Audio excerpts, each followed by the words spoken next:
function. Okay, got it. I feel pancake. All right.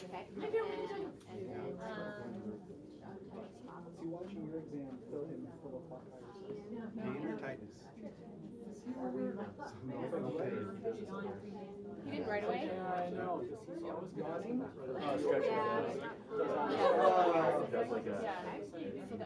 Stretching in bed is dangerous. Don't do it anymore. I can also go first and then choose your most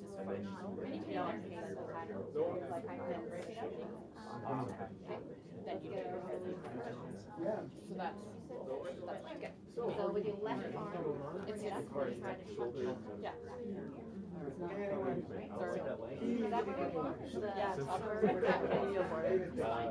on the left side. Let's just go through a couple movements and here's what I'd like you to shoot the shut. Okay, right is my leg. Okay. All of the sort, really? Unremarkable. Hands overhead. Unremarkable, such a wonderful word. Unremarkable? Okay. So right side. The word, you're so special. Special flower. Great. Remember, passive overpressure afterward. The asymmetry sometimes does not come out until passive overpressure. Okay? Passive overpressure is important. Wow.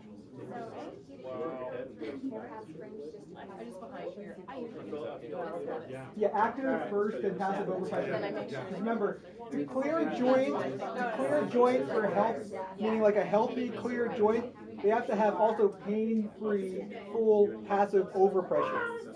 And you do it after the active? After active. After active. Okay, do the active first. Active first. Why can't you do?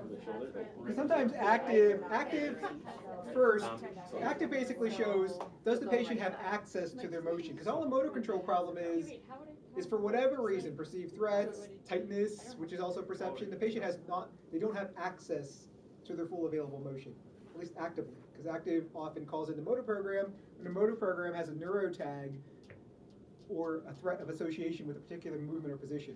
So sometimes passive is full and pain-free, even though active is very limited and painful. That's why that's why you're supposed to do active first and passive second. No, I understand that, but if you have them go like this, can you just not add overpressure? Just add passive to it. Oh. Yeah, at the end, Yeah, overpressure. yeah. Yes. I do all the range of motions first though, and then passive, right? So it's like that could change your active. It could, but usually doing it once doesn't change. It's usually repeated, but yeah.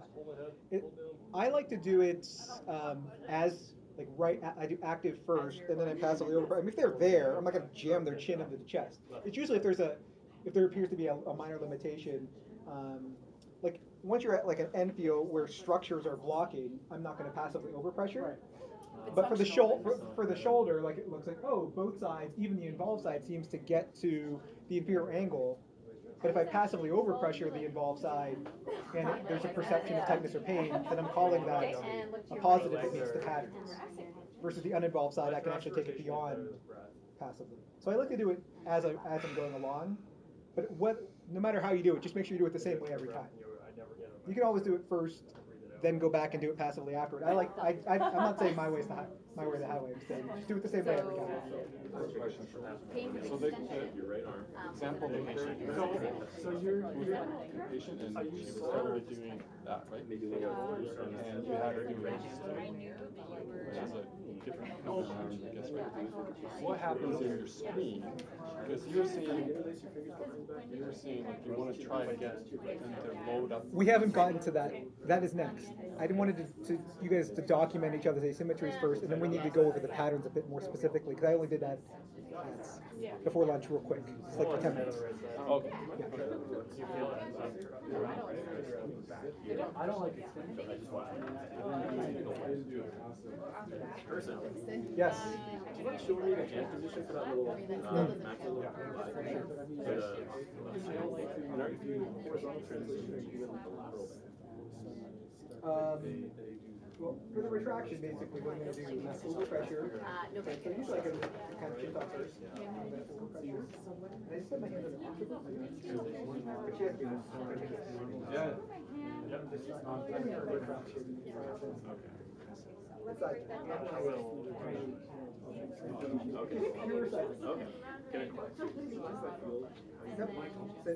I mean, I'll do it. Then this crazy. I just don't like doing it.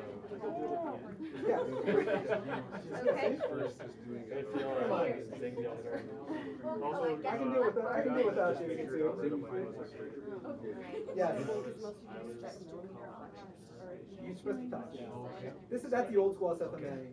Don't, if you are bilaterally limited symmetrically, it's not a big issue.